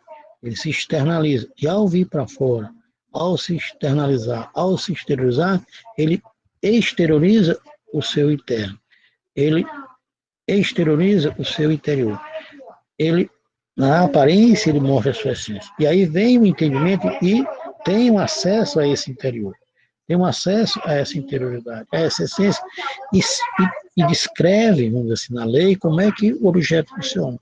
Só que o entendimento, ao fazê-lo na lei, né, como universal, tira o quê? Esses momentos, né, essas mediações, essa contingência. E aí tem uma lei só necessária, mas sem contingência. Tem só uma lei, mas sem outras leis que pertencem às partículas, às partes, né, que também são constitutivas do objeto. O que é que quer dizer? O entendimento fez um processo correto, só que ele esqueceu como é que ele chegou lá à lei. Essa lei é uma lei de outras leis. É um necessário do contingente, é um permanente e não permanente, né? Ou seja, é uma lei universal, mas tirada de várias leis lá das partes, das partículas do objeto. Não pode ser só um necessário sem um contingente. Não pode ser só um permanente sem um não permanente. Não pode ser o necessário sem um contingente, entende? É uma lei contraditória, é o que nós vamos ver lá no mundo investido. Certo? Então, muito obrigado, e a gente se vê na próxima quinta-feira, que seria bom que vocês lessem esse meu texto, né? Seria bom que vocês tentassem também ler um pouco o próprio Hegel, para não ficar tão, né, tão, assim, externas às categorias hegelianas, que são importantes para compreender essa consciência enquanto entendimento, essa consciência concebente, que concebe, que elabora leis, que elabora conceitos universais, tá certo? Entender a crítica de Hegel, essa consciência é importante porque ela tem um universal elaborado por ela, pela abstração, elabora conceito. É melhor que uma consciência que não elabora nada, que é a consciência percipiente, a consciência não é sensível. Mas tem um problema, que ela, ao chegar na lei, ela esquece que essa lei viu o resultado de outras leis. Ela chega o universal que a lei vai expressar, mas esquece que é o universal da contingência. Que essa lei é uma lei, na verdade, uma lei de outras leis, que tem contradição, certo? Não pode ser uma lei só formal, uma lei só abstrata, tem conteúdo. Ok? E só pode ser compreendido pela dialética, pela filosofia. Ou seja, que a ciência também tem limites, né? Mas uma crítica ao procedimento da ciência.